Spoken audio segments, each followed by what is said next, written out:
मखोइना हाइरिबा एक सिगी मतंगदा हाइरिबा बिल सिगी मतंगदा मसिबु सपोर्ट फंगननबा पीपल दगी सपोर्ट फंगननबगी दमकता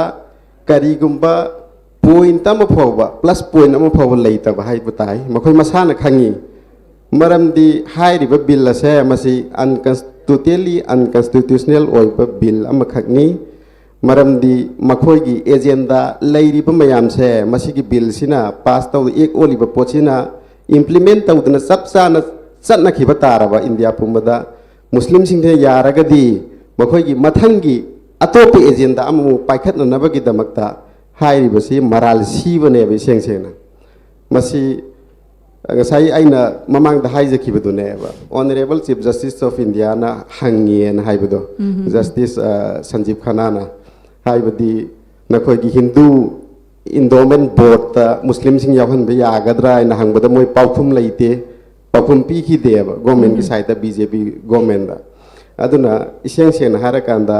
masi akhoi gi manipur gi oina su manipur pradesh congress committee ni akhoi gi honorable president Sri Kaisam Megachandra gi lising makhada honorable CLP leader Pabung Ibo bigi lising makhada akhoi honorable Supreme Court of India da petition file tawi akhoi gi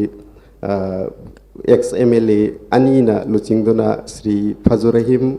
ex MLA amadi working president MPCC loinana Sri Amin Shah ex MLA makhoi anina luching laga अखोई मणिपुर की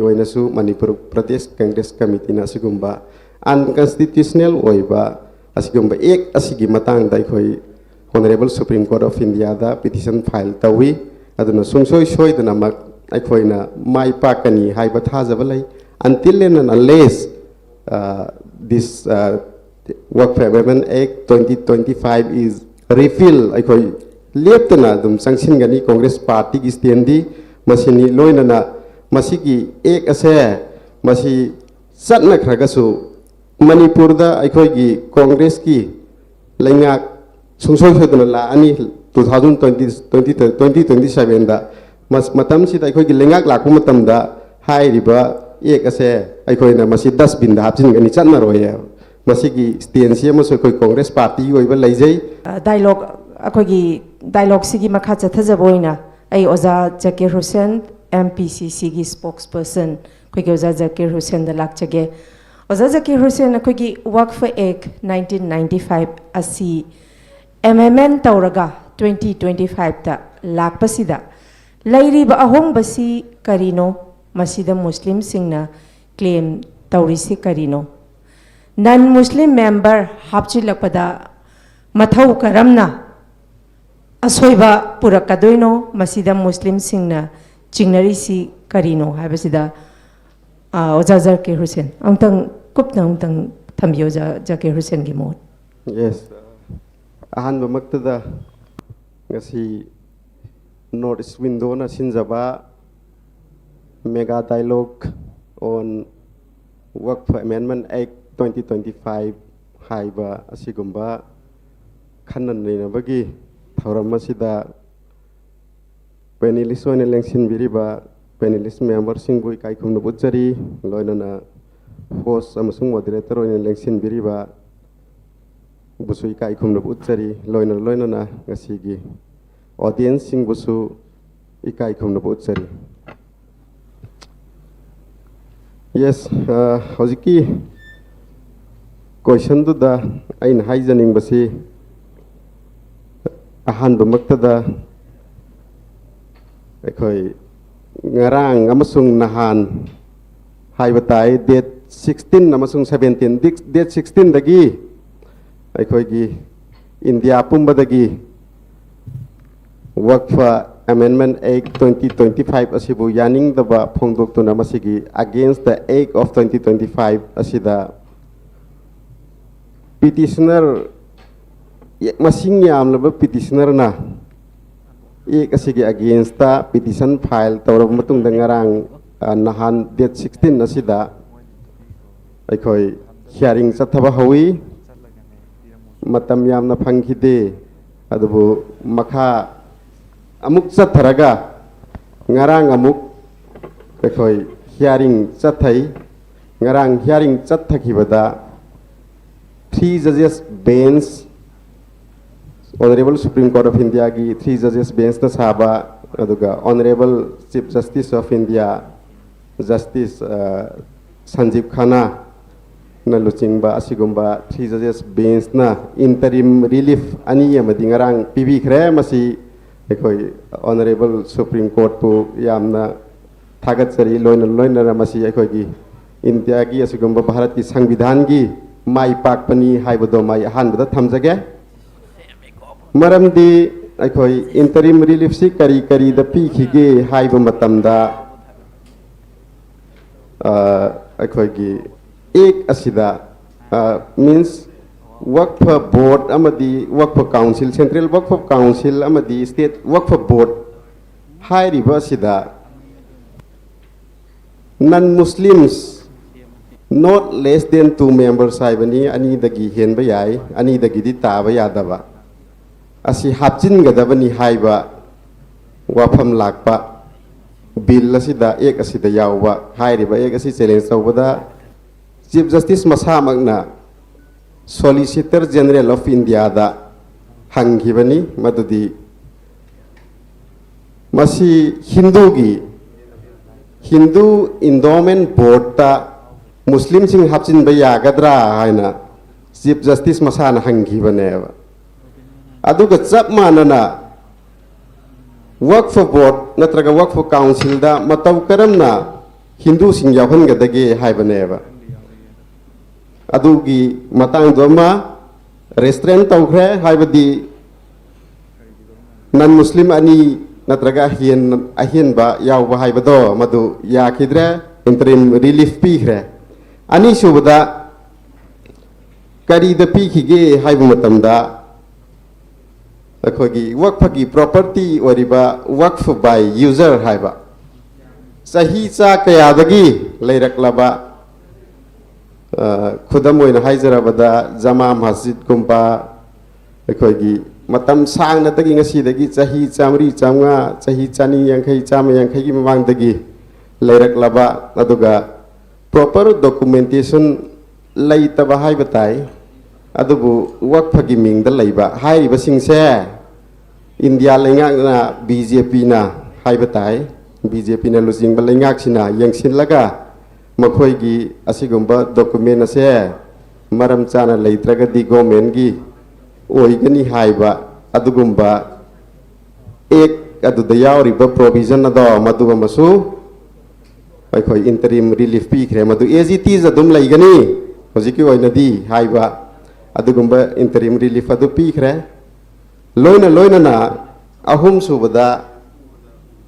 Waqf Board State ki natraga Central Waqf Council da akhoi anuba new appointment se masi tawba yaroi haiba masu ngarang Honorable Supreme Court of India gi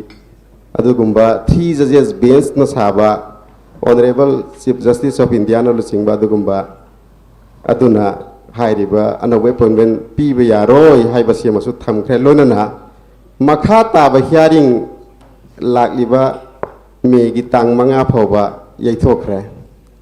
marak sida respondent ki maikai dagi government gi sarkar gi maikai dagi akhogi makhogi paukhum pirak na ba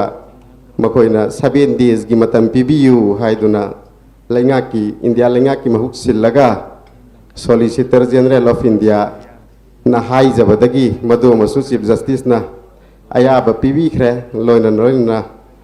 akhogi petitioner gi side tagi su numit mangani gi manung da madugi paukhum pirak na basu khangan khre masida ina thamjaning badi akhogi Waqf Amendment Act 2025 se masina bill oina lairingai matamda India pumbada ahanbada India gi praja singdagi akhoi vote amakhak laweba link ama tharaga hairiba vote sida sumakhoi akhoi oppose to bose hairiba bill se parliament da table to yaroi haiduna oppose tawba masing na aduk ki matik yam hen khrewa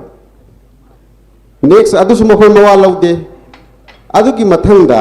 parliament da table tawna na bagi damak khanna rakpa matamda akhoi gi amuk GAPC haidana joint parliamentary committee se masida mukha dhare GAPC da su oppose tawi yade masi unconstitutional oiba adugumba aduga anti muslim oiba akhoi gi adugumba bill lamane masi puthokpa yaroi haidana GAPC da su oppose tawi ngasai akhoi gi lengsin biramba mayam na su panviram lagani khalli panelist mayam na su India ki constitution ki pillar wari badugumba preamble da yawba akhoi gi socialism amadi secularism hai ba potsing se masida aduki matik akai ba piba hai ba constitution ki pillar wari ba secularism socialism hai ba potse masida khijik tang phawba sokpa yadaba maram di masih hekso ubu matamda India ki constitution se masih loire hari bani aduna sokpa yadabni na masida khud thingjin ba yadabni na honorable supreme court of India na hari ba ek se masih satna ba yaroi haidana soidana magi makha ta ba hearing singsida judgment soidana pirakani haibagi asa lai loina na akhoi mayam na ubiri buduni aina mamang da discussion su thamjakra buduni akhoi masih India की Muslim की population 20 crores हेनबा Muslim population से मसीना fully opposed तौबा अखोई की असिगुम्बा अल्लाह की ममिंग दा कथोकपा अदुगुम्बा movable or immovable property ओइबे याई लुपा पैसा ओइबे याई सना लुपा ओइबे याई any pot ama Allah hi tamakta akhoi gi asigumba Islam lining chatliba community Muslim sing gi tamakta laita lairada yetim miskin singi lukhrabi singi makhoi gi damak sina nabagi damakta hospital saba school saba madrasa aduga masjid lairiba mayam se masi sana nabagi damak akhoi gi kathok laba masi akhoi gi masi gi practice tawre isi Allah gi rasul sallallahu alaihi wasallam gi matam tagi hawraga hazrat umar gi matam tagi hawki bani haina tajai akhoi waqf gi property akhoi gi Allah gi damakta sacrifice tawrak pase aduna asugumba akhoi gi dharma da khud thinjinba India gi constitution gi article mayama makhak violate tawba hai batai Article 14 equality before the law haiba potu violate tawi masi aina article singsi pallaga haiba da kitang prejudice subjudice oi hai gadra maramdi hujiksi KSC honorable supreme court of India da laira banina adu wai khara khajik panjarabada akhoi article 15 so haiba tai non discrimination haiba ko dharma amana amabuhan thana yengba mase akoi uncle man pabung mani su yawiri pabung so ana hairam ranina khalli adagi article 21 so violate tawba adumaina tawna article 25 and 26 right to freedom of religion masi so totally violate tawri baneba adagi Article 29 and 30 minority rights asigumba masing hantaba kanglupta kari medieng no ba BJP lengak sini yingi se ngasi kari mamang ko tau khrage ba BJP na lucing ba India gi lengak sina ngasi phawda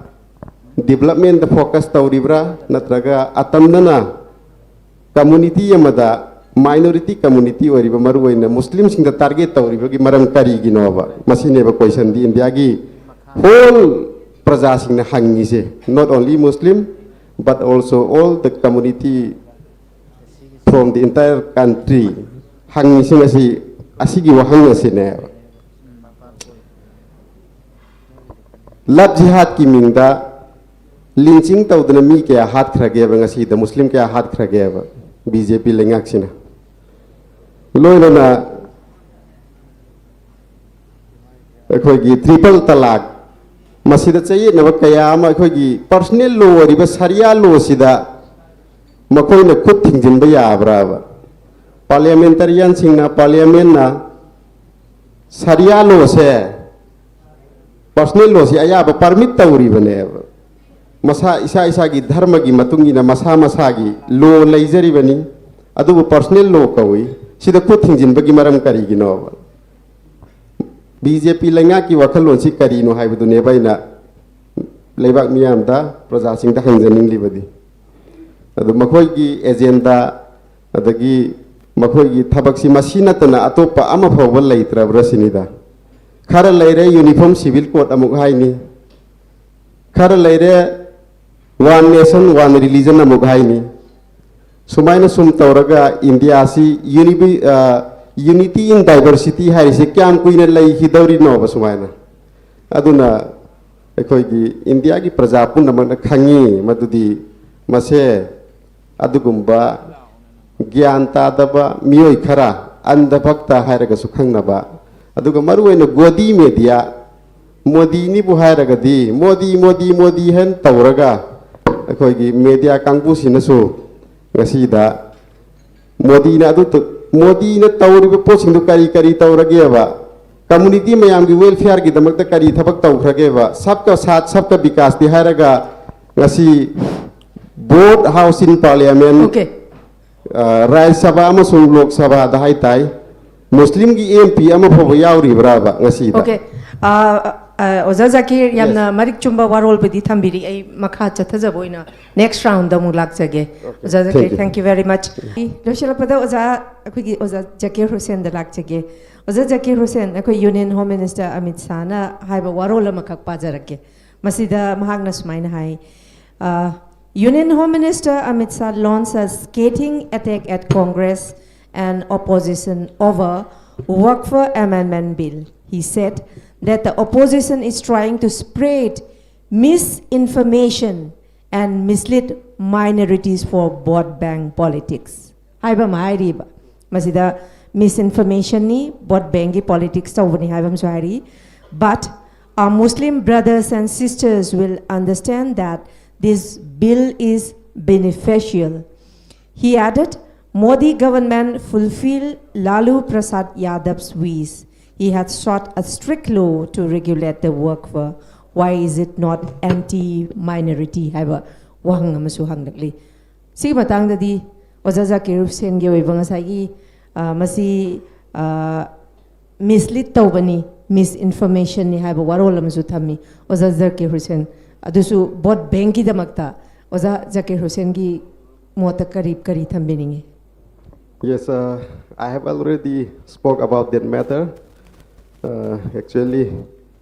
Union Home Minister Sri Amit Shah ji na hairiba misleading ni haiba pochi moi gidi iseng seng na BJP gi makoina हाइरिबा act सिगी मतंगदा हाइरिबा bill सिगी मतंगदा मसिबु support फंगननबा people दगी support फंगननबगी दमकता करीगुम्बा पॉइंट अमा फौबा प्लस पॉइंट अमा फौबा लेतबा हाइबा ताई मखोय मसाना खंगी मरमदी हाइरिबा बिल असे मसि अनकॉन्स्टिट्यूशनल ओइबा बिल अमा खगनी मरमदी मखोयगी एजेंडा लेरिबा मयाम से मसिगी बिल सिना पास तौ एक ओलिबा पोचिना implement tawdana sapsana satna khiba taraba India pumbada Muslim singhe yaragadi makhoygi mathangi atopi agenda amu paikhatna nabagi damakta hairibasi maral sibane be sengsena masi ngasai aina mamangda haijakibadune ba Honorable Chief Justice of India na hangien haibado Justice Sanjeev Khanna na haibadi nakhoygi Hindu endowment board Muslim sing yahan be yagadra ina hangbada moi paufum leite paufum pi ki deba government ki side BJP government da aduna iseng sen harakanda masi akhoi gi Manipur gi oina su Manipur Pradesh Congress Committee ni akhoi gi Honorable President Sri Kaisam Megha Chandra gi लिसिंग मखादा honourable CLP leader पाबुंग इबोबिगी लिसिंग मखादा अखोई honourable supreme court of India दा petition file तवी अखोई एक्स एमएलए अनीना लुचिंगदुना श्री फजुर रहीम एक्स एमएलए मदी वर्किंग प्रेसिडेंट एमपीसीसी लोइनना श्री अमीन शाह एक्स एमएलए मखोई अनीना लुचिंग लगा अखोई मणिपुर की ओइनसु मणिपुर प्रदेश कांग्रेस कमिटी ना सिगुम्बा अनकॉन्स्टिट्यूशनल ओइबा असिगुम्बा एक असिगी मतंग दा अखोई honourable supreme court of India दा पिटिशन फाइल तवी अदुना सुंगसोय सोयदना मक अखोइना माई पाकनी हाइबा थाजबा लै until and unless this Work for Amendment Act 2025 is repealed अखोई लेप्तना दुम संगसिन गनी कांग्रेस पार्टी की स्टैंडी मसीनी लोइनना मसीकी एक असे मसी सत्न खरगसु मणिपुर दा अखोई की कांग्रेस की लैंगा सुंसोय होदना ला अनि 2027 दा मतम सिदा अखोई की लैंगा लाकु मतम दा हाइरिबा एक असे अखोइना मसी डस्टबिन दा हापसिन गनी चन्ना रोये मसी की स्टेंसी अमसो अखोई कांग्रेस पार्टी ओइबा लैजै मसी हाइजरगा अरोइबा राउंड की मतंग सिदा तेंतंग लोइसिन thank you okay thank you very much खोगी लोइशलकपदा हजकी ओजा जकीर खान की लोइशलकपकी वाहै 2027 दा खोगी कांग्रेस लैंगाक सि लागनी हाबगी अचौबा थाजबा मगा लोइना ओजा जकीर हुसैन थमली मसीदा हारिबा अखोगी वर्क फॉर अमेंडमेंट एक्ट 2025 से चनरबसु मणिपुर दी डस्टबिन दा हापचनगनी हाबा वारोल अमजो थंबिरी मसीगी दमक्ता मयामना ओजा जकीर हुसैन गी दमक्ता हो खुबा का थंबिगनी